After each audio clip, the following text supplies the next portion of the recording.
day goods that you rely on to get through the month.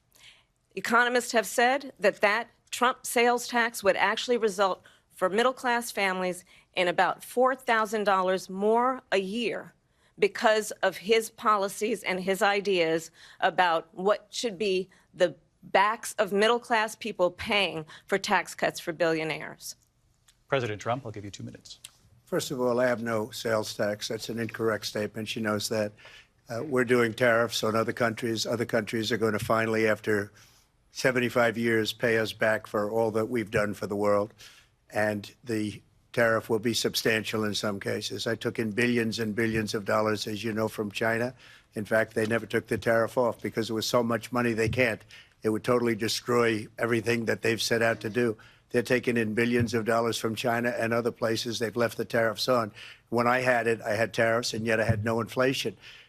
Look, we've had a terrible economy because inflation has, which is really known as a country buster. It breaks up countries.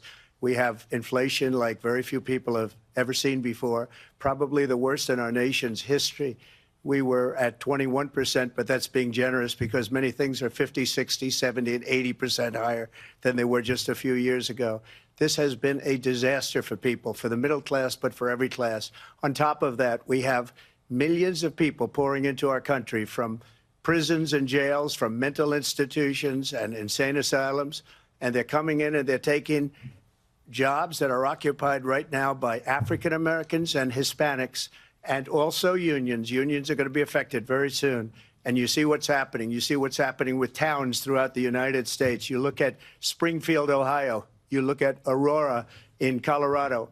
They are taking over the towns. They're taking over buildings. They're going in violently. These are the people that she and Biden led into our country, and they're destroying our country. They're dangerous. They're at the highest level of criminality, and we have to get them out. We have to get them out fast. I created one of the greatest economies in the history of our country. I'll do it again and even better. We are going to get to immigration and border security during this debate, but I would like to let Vice President Harris respond on the economy here. Well, I would love to. Let's talk about what Donald Trump left us. Donald Trump left us the worst unemployment since the Great Depression.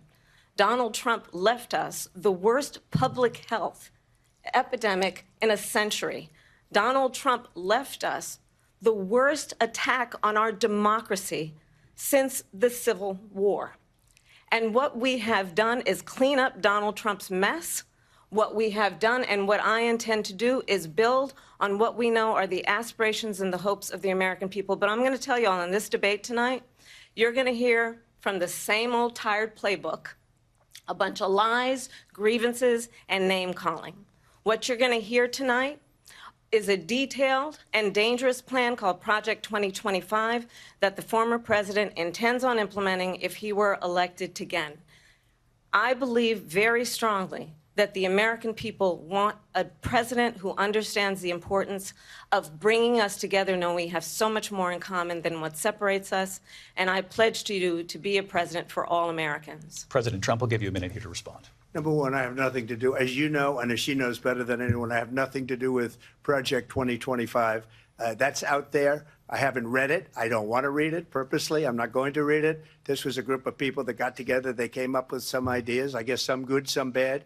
But it makes no difference. I have nothing to do. Everybody knows I'm an open book. Everybody knows what I'm going to do. Cut taxes very substantially and create a great economy like I did before. We had the greatest economy. We got hit with a pandemic. And the pandemic was not since 1917, where 100 million people died, has there been anything like it. We did a phenomenal job with the pandemic. We handed them over a country where the economy and where the stock market was higher than it was before the pandemic came in. Nobody's ever seen anything like it.